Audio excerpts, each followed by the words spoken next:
to Columbus. Is it anybody's first time in Columbus this weekend? I don't think I've ever been here. You've never been? Yeah. Welcome.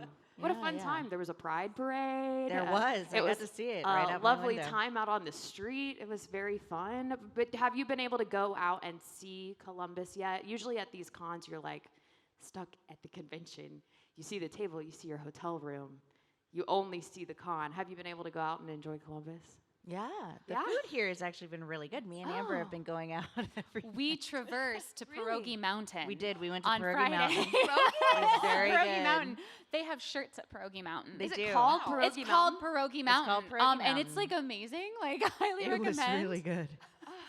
Pierogi Mountain, Charlie. They also had it was so good. It was good. They had like they had some like little like paintings outside. It said one said it was a mountain and it said Pierogi Mountain. And we were just like, we made it. We've summited the Pierogi Mountain. Yes. Well, I'm going to have to right. try that next have time to, I'm in yeah. Columbus. Thank you for the recommendation. Yes. As long as they don't steal your spleen on Pierogi Mountain. Yeah. No spleen stealing. Exactly. Wake up with a scar. It's like, oh, I love that. I love that. Oh, that brings me back. Well, you all have such extensive credits on IMDb. I had Amber yesterday. We talked about this. What got you into voice acting? Tell us your voice acting origin story, if you will. Which end do you want to start with? We can start with you, Okay. Amber. Okay. So I'm actually from Ohio. I was born in Cleveland. So yay, yeah. I'm from here. Yeah. So I was so excited to get to attend this convention because I've gotten to go to this convention center many times for conventions as a fan, as a little baby child. But it was really cool to get to be here as a guest. But yeah. So I'll make this quick. I wanted to be Laura Croft growing up, and that's not a profession. So I was like, oh, I'll be an archaeologist. And that didn't involve raiding tombs and shooting dinosaurs like Laura Croft. So I was like, well, okay, I'm gonna switch it up. But when I was 14, 15, I sat down and Googled how to become a voice actor from my bedroom in Ohio, and that's all I've done with my life. I have no other special skills, and I will die in a zombie apocalypse unless you protect me around the campfire. So, but yeah, just I've been doing it for 18 years now. I would drive to New York for jobs. I eventually moved to Texas, and now I live in LA, and just lots and lots and lots of practice. Awesome. Thank you. I think you would survive the zombie apocalypse. Dude, by the way. We I don't talked about know. this, but I think you would. You would be the storyteller around the campfire. As long as other people like kill the zombies for me, and I'll be like la la la la la, and it'll be good. And that's fair. And that's fair. I agree with Witchy. I think that you could probably pretend to be a zombie really well with your vocal techniques and just fool them. So you could sort of like Man, infiltrate and get out of there. Infiltrate. Throw I your hope. voice. I hope they can't like smell the living flesh on me. I was gonna make a tip. Origins, right. I started voice acting through regular acting, and I came up kind of, pursuing the voice acting at the same time as theater. Previous to that, my big thing was I wanted to be an ice dancer, so I ended up doing competitive ice dancing, which led me to Canada and eventually into a theater program. And while I was in that theater program, I discovered that you could do voice acting and people could make a living of it or at least get paid for it. And I was like, I'm definitely pursuing this alongside all the other training. So yeah, I started in university pursuing the voice part. And it's been kind of like that, like a sort of 20 years, roughly 18, 20 years, something like that, all in all. And it's been such a ride. But yeah, do it alongside everything else. And video games kind of came along maybe a few years into that process. It was maybe sort of at the beginning of when it was starting to get recognized as a thing that you could do. And yeah, you jump on it when the timing is right. Yeah, similarly, not the ice skating. That's amazing. That's incredible. But I grew up doing a lot of performing arts, and I was in band and choir and theater, and I was doing stage productions in and out of school, and I pursued that through college, and I was still doing stuff in and out of school. And so I came from a theater background, and I was doing a lot more music though at the time. But when I was starting to do jobs, the theater, the acting stuff was just what I was booking more of. And so I was doing on camera, and I was doing commercial, and I was doing regional stuff, and I was doing all of these things.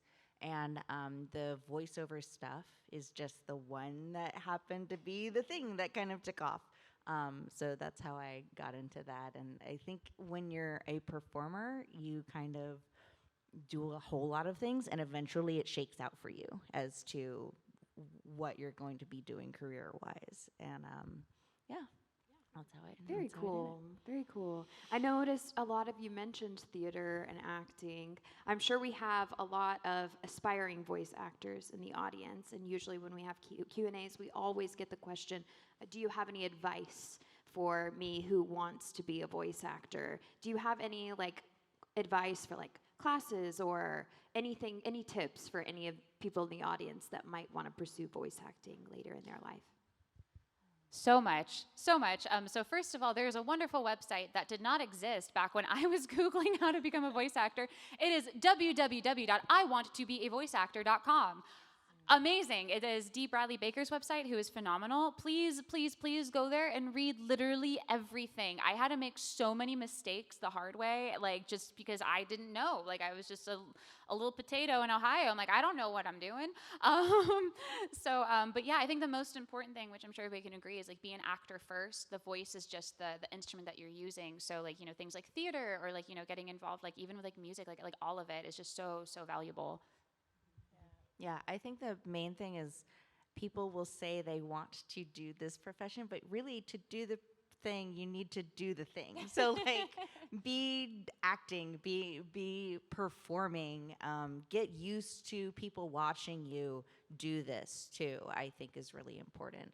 So that when you do show up for the job, you have those skills to cope with someone sitting there and sort of critiquing you, and because that's also a major part of the job. So I think getting used to all of those things, as well as getting used to the action of doing it, is all very important. I feel like we're all three going to just agree and say the same things That's because okay. it's all That's okay. but they're for such good reason. That website, acting, the action of it, and just I think it takes a lot of years to break in. Yeah. You hear these stories where people just sort of pop out of nowhere, and they you want to hear the big sort of success bling blang story, but most of us have just do it for years and years and years, and it's draft upon draft. And it takes a while to sort of get to know your instrument, and it's got to be through, I think, some degree of acting training or a ton of practice in the right rooms with a lot of feedback and a lot of failing and sort of learning through all the little awkward bits. Because really in the room, it's about taking direction. It's about being able to do something that may or may not be a vocal impression close to your voice, but from there being able to change it up at a moment's notice and sort of do that and analyze a script. Understand archetypes, all that stuff that you learn as an actor if you're trying to be doing character-driven voice acting. Yeah, it's interesting that you say instrument, because I've heard voice actors even say they take singing lessons, and it helps with screaming and many things, obviously tonal changes, which I find really interesting. Amber, you were going to say something. Oh, I mean, well, I that fell out of my brain, but I have something to add to what you mentioned. So one of the things I really struggled with was breath control. So even before I left Ohio, which, I was acting for 10 years before anybody even knew anything that I was in. I was just doing a lot of commercials, audiobooks, e-learning, whatever indie stuff, indie games I could get my hands on. I was like, oh my God, my breath control is garbo. So I started doing yoga. I started doing yoga every single day. I got a membership. I started doing yoga every single day. And that is what helped my breath control, because you're holding these poses and you still have to breathe through them. And it gave me some crazy breath control, which I also took kendo for a little bit too. So I was I just need to get the life experience in there for that. But yeah. I've seen voice actors have, I'm sure y'all know what this is, I don't. It's a breathing tube where you breathe as long, it helps you train your lungs, and I was that's genius. I wouldn't even think about that. Yeah. I'm not sure what it's called, but they're Navy SEALs use it, and voice actors. And you can also use a straw. Sometimes if you're doing a lot of shouting and you need to unfrazzle your vocal cords, you might sort of do a slow hum through either your hands or a straw, and the breath pressure when it's going through is it's gonna get your natural undulation back on track. It's just That's one of the genius. techniques that you can use. Yeah.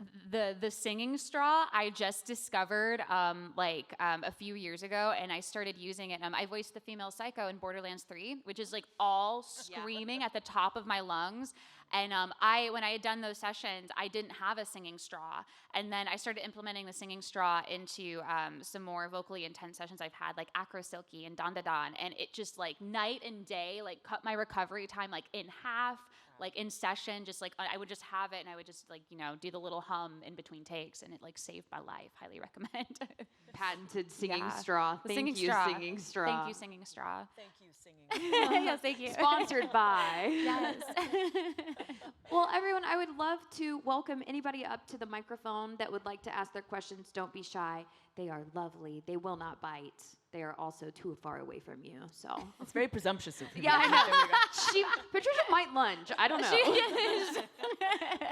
Wow, perfect. Always the Awesome. brave first one. Thank you so much. You can go ahead and introduce yourself, and there should be like a little latch. Yes, perfect. You already knew. Go ahead and introduce yourself, your name, and ask your question. Uh-oh. Did we mess with it? Is it off? No, I don't think you'll be able to take it off There of it is. there. There we go. Perfect. Was turned off. Oh, perfect. Thank you. I'm glad Very we good had vocal an technique. AV person. Yeah. Hi, I'm Jerica from Columbus. Welcome to Columbus. In terms of like voice acting, is there anything majorly different between doing video game voice acting versus doing voice for like a series? Specific, probably anime, definitely.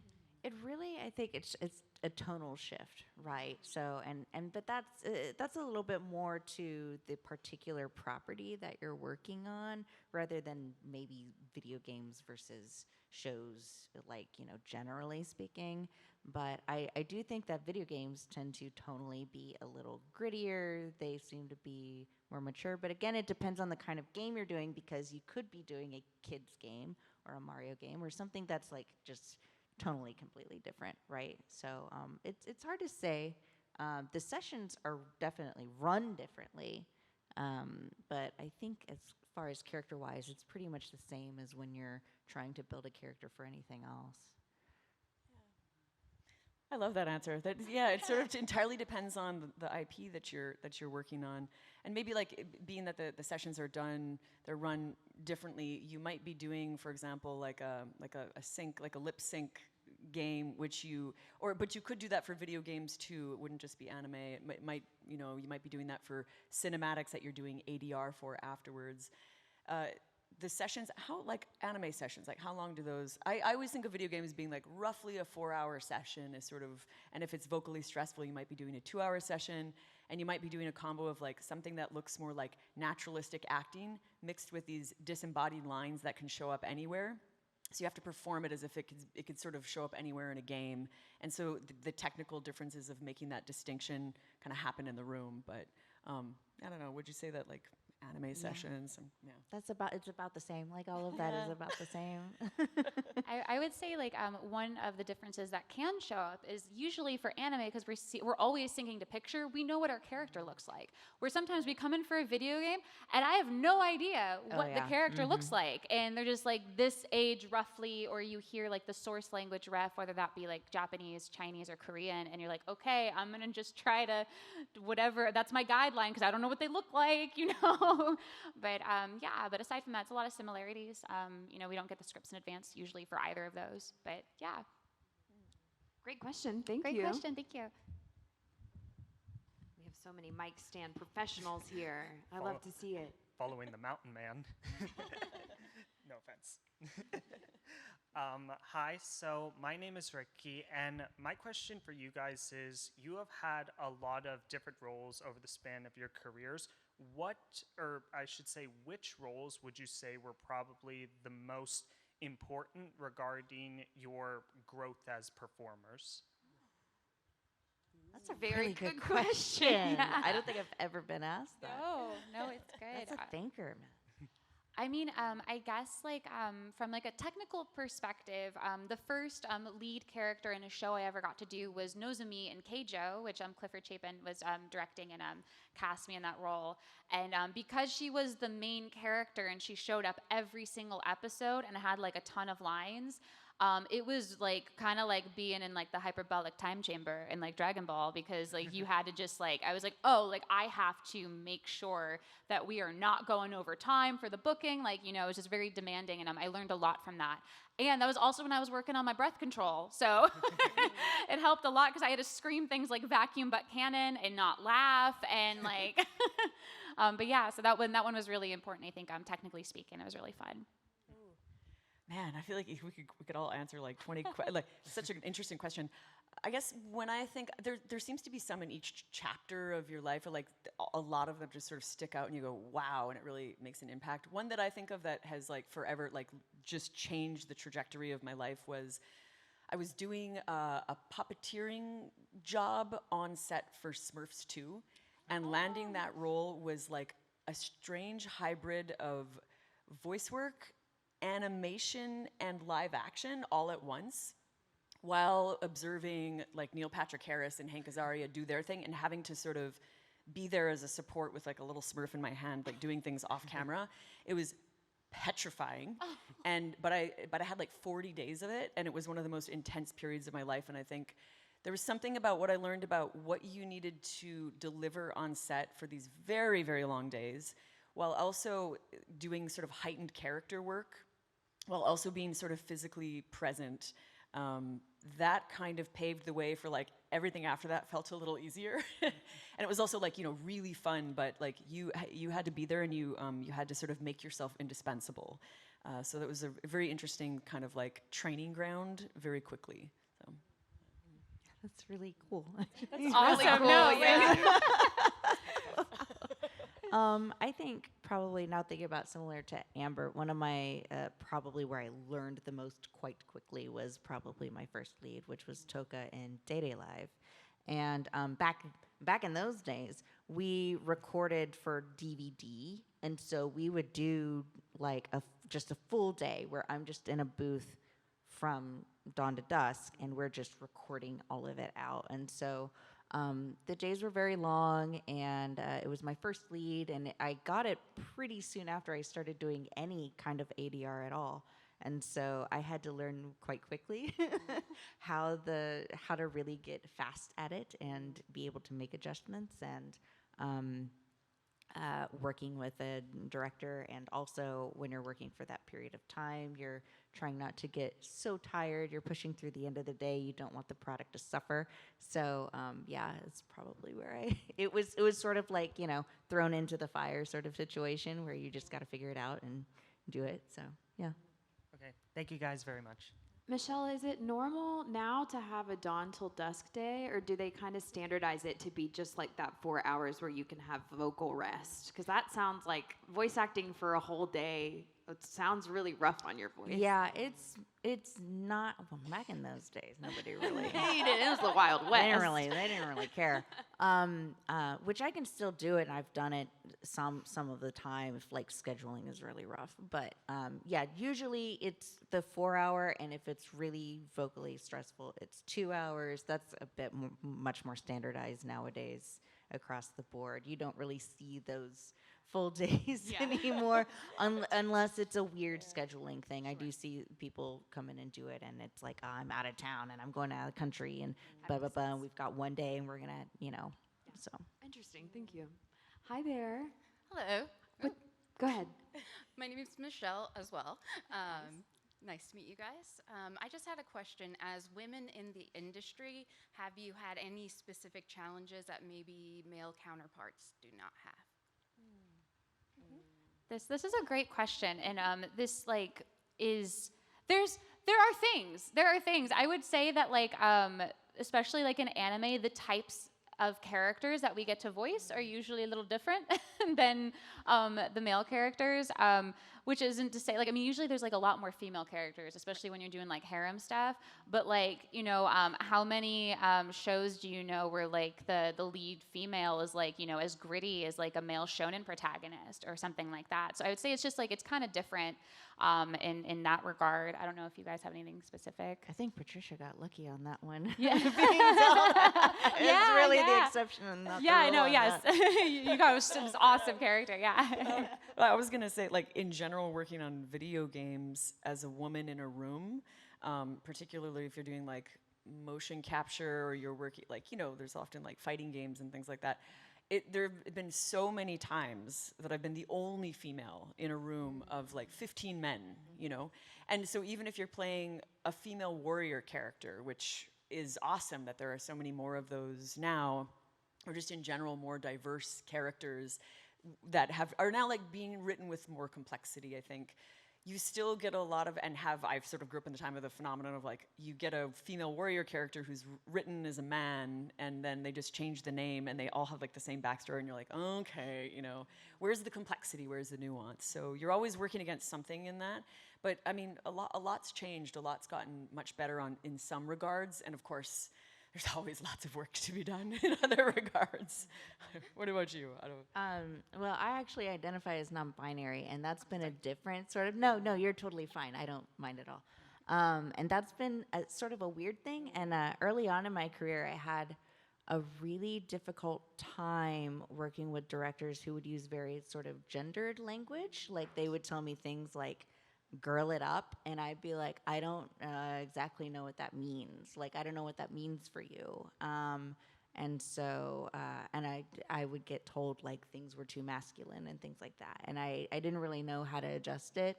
And so trying to figure out how different people use these sorts of terms, and especially for how they sort of view me, which is different from how I view myself, and like sort of trying to marry the two things and figure it out was definitely difficult for me in the beginning.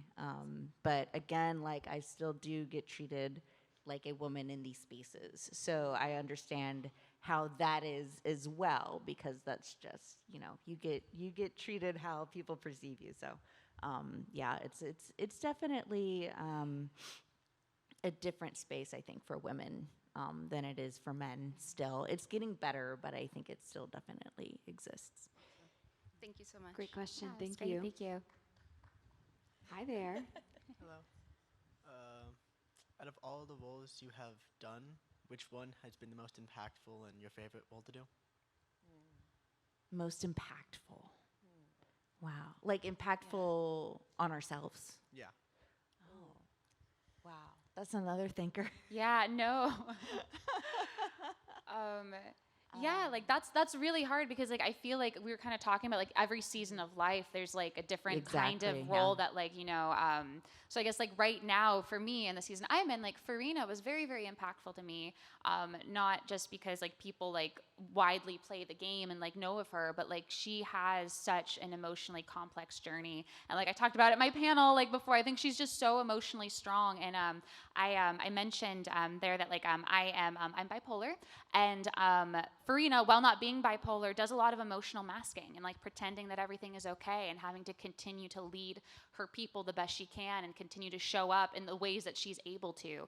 And I feel like her story really resonates with people, because everybody knows what it's like to pretend to be okay when you're not, or pretend to be somebody you're out, like that you're not, maybe like in a social context, something small even. And I just felt that was, I was sobbing a lot in the booth. I'm just like, oh my gosh, girl needs a hug, you know? But yeah, I think that's just something that really resonates with people, and I'm so happy that I was able to kind of like help share that story. But yeah. Nice. I think Yamato was really impactful on me, and because as we went through it, and I was watching ahead because I watched One Piece. But as we continue to go through it, like, it was kind of weird how like so much of it resonated with me, because I came from an abusive household in similar ways, where I was like, I was neglected, I wasn't allowed to have food, like things like that.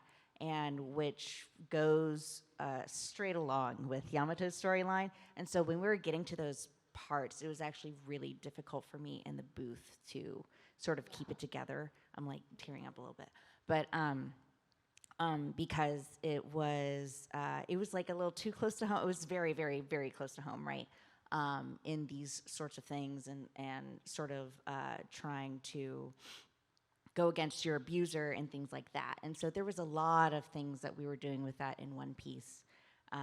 So I would say that was probably what impacted me the most. Wow, guys. I was just thinking about how certain roles find you when you can find healing through them, and they like the essence of something can be so freaking impactful because you give it that. Wow, that's really.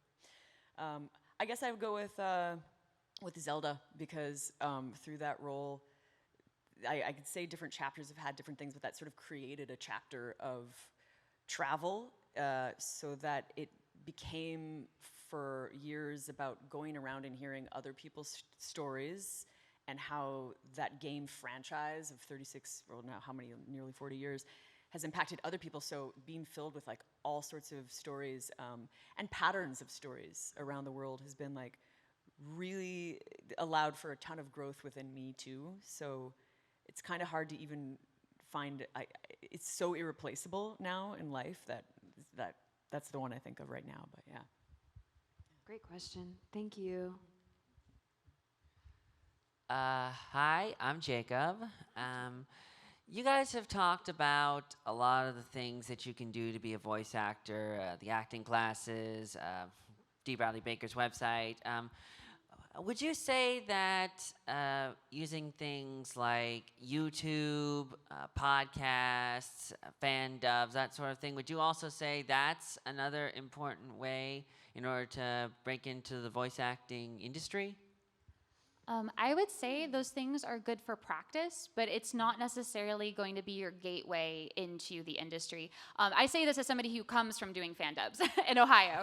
I never saw that as a way to get my name out there, or to I would never send that to anybody in the industry, but it was just a way for me to practice with my friends and make friends, and I got a lot of practice that way. So I would say things like pursuing indie projects, like indie games, indie animations, audiobooks, doing commercials, stuff like that, and doing theater training and maybe doing plays and stuff. That can be a great gateway to build a resume and break into the industry that way. Yeah. YouTube and podcasts are kind of adjacent rather than directly related. I would say if we're talking about more of the notoriety aspect of that, influencers are definitely a big thing nowadays. Like having a presence, I think, has unfortunately become more of part of the equation, but I would say it's not a necessary part of the equation. It might just get you something later on, but I mean by the time you're kind of in that realm of things, you would already be working for a number of years. So I wouldn't really be too invested in it at this point if your ultimate goal is really to get into the acting industry, if that makes sense. Yeah. I mean, I think the practice of it, again, and make sure you vet your sources of who is giving you those opinions. It's not how many followers they have that make them a legitimate source of professional feedback that you want. I think the research that you can do online is finding the best for that.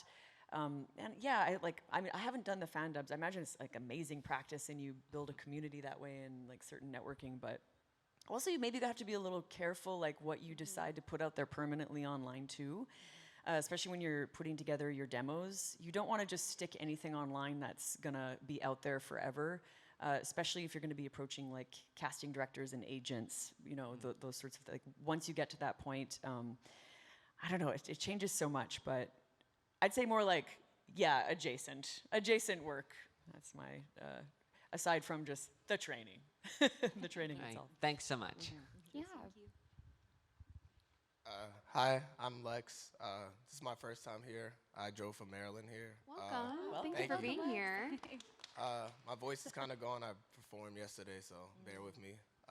My question's a little silly, but what would be like the best way to contact voice actors? Like, I make music. I do like nerdy stuff, like rap about anime and video games, and I've always wanted like a cameo from like Furina for my Genshin song, and I wanted to know like what the best way would be to contact these voice actors, because you don't always get a response from them.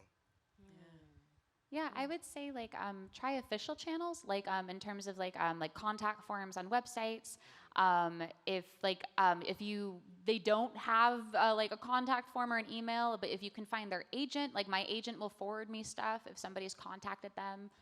That's kind of That's definitely every actor is gonna Yeah. have some form of contact, so that's gonna be the way to get in touch with them, and that's going to be the best way, because everybody's gonna have different levels of comfort as to, maybe they go through an agency or a manager or something like that, and some other people may have direct contacts, but the best contact is gonna be whatever they feel comfortable with. So it's gonna be whatever they have out there, on the internet that's reachable.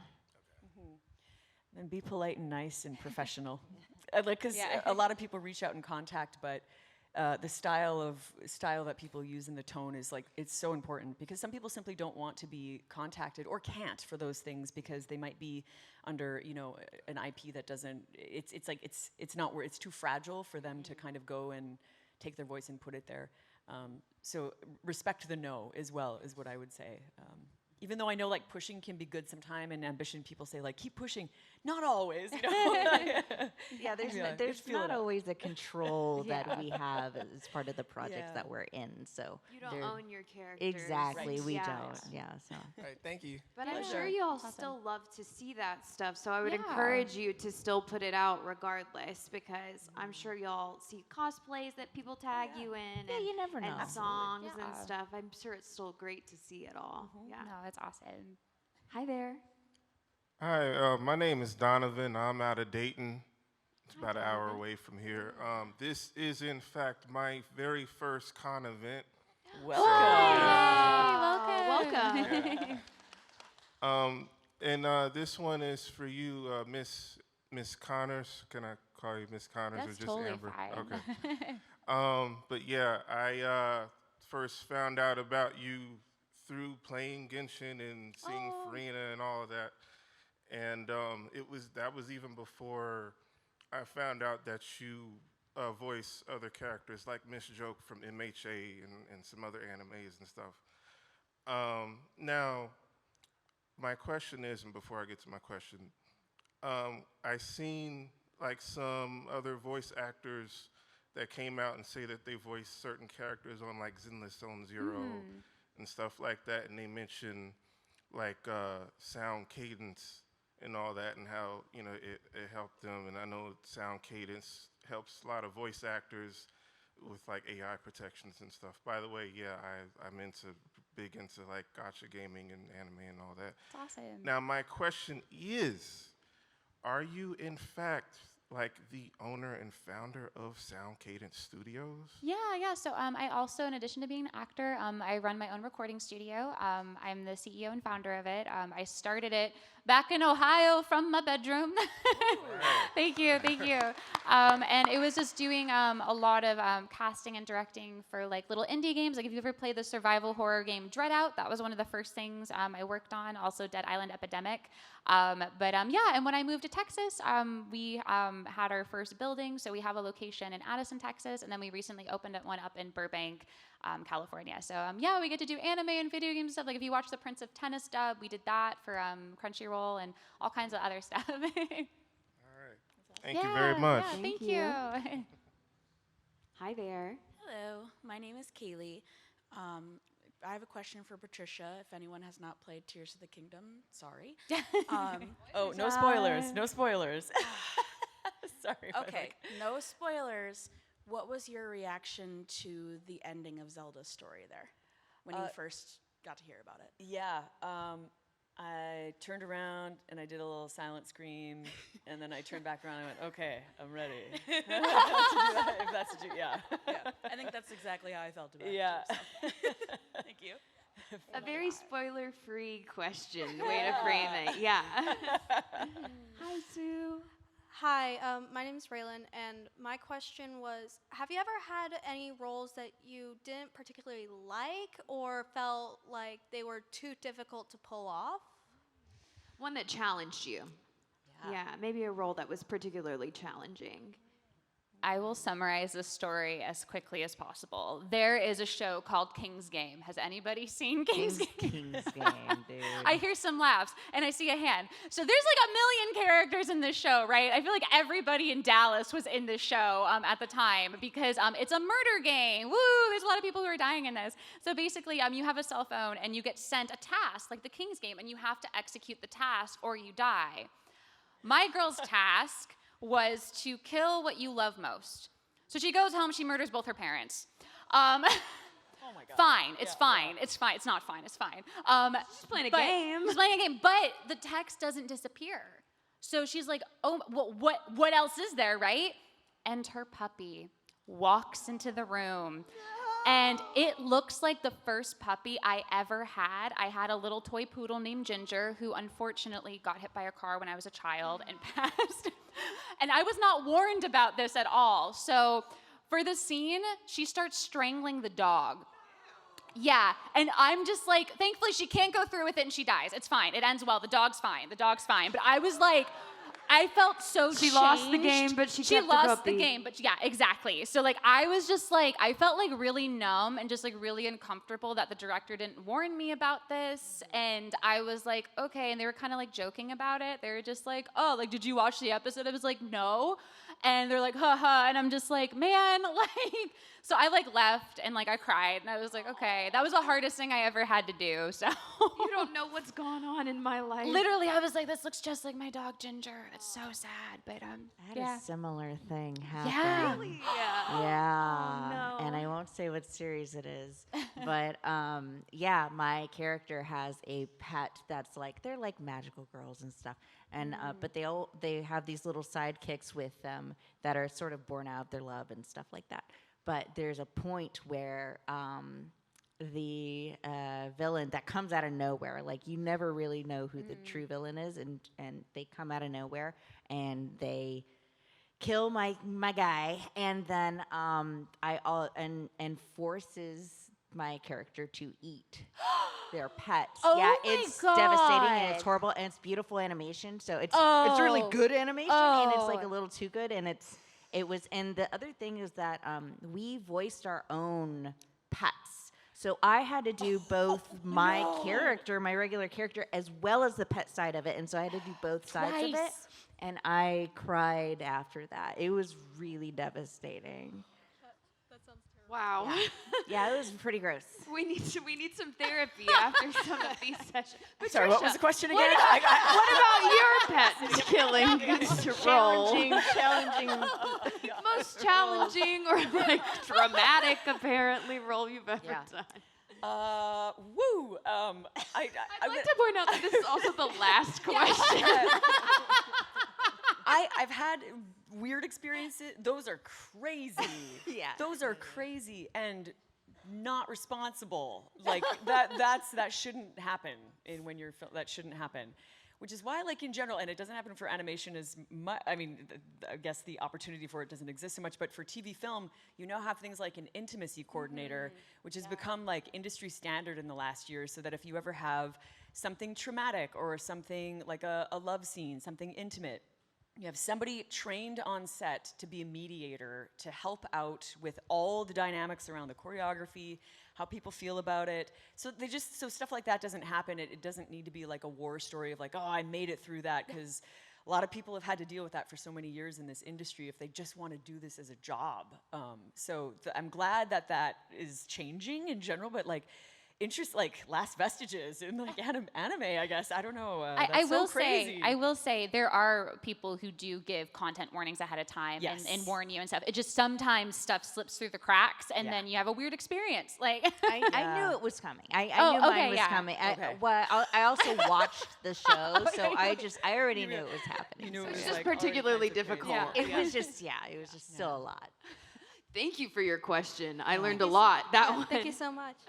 Well, on that note, y'all, thank you so much for joining us. Thank you, Witchy. I know that y'all live in the world of NDAs, and there's a lot of stuff that you can't talk about that you have in the works, but is there anything that you would like the audience to look forward to that you can say, or just tell them, like, keep an eye out, you know? That's hard. I feel like all I my know. stuff just wrapped, like solo Yeah. leveling Well, you is can done. tell them to watch the stuff that has wrapped and has already, Yeah. well, that you can talk about, things that have Right, come right. out recently. I voice Acro Silky in Don to Don, which the first season has wrapped. Great Yay! show, great I show. also cried during that episode. It's a trauma episode, but yeah. But I knew that was happening. I was warned about that one. But yeah, so that, and then I also Kay from Nikkei has escaped NPC jail, and she is now in the gacha. So yeah. I can't NDAs, but I guess there's a game. It's a little darker in tone. It's an indie game coming out in September, and it's going to be really cool. I'm so excited for it. So watch for something like that. Awesome. Very cool. I think it's a Rune Factory game just came out. It's called Guardians of Something. There's like an Uma in there, right? Like Guardians Azuma? Ozma? Is that Is it what Ozma? You guys know, right? I get the last part of it wrong, but that just came out. I play Zaza in that, and she is a blacksmith, and she'll fix all your stuff. And then solo leveling just wrapped this year for now. We don't know when the next season's coming out, so there's that. Yeah. Perfect. Yes, well, thank you all. One more round of applause for Michelle Rojas, Patricia Summersett, and Amber Lee Connors. Thank you all for joining us. We're going to do a quick stage selfie if that's okay. Perfect. Everybody, I invite y'all to stand up, come closer to the stage. I swear your seat will be there, no worries. Come closer. We're going to take a group picture all together.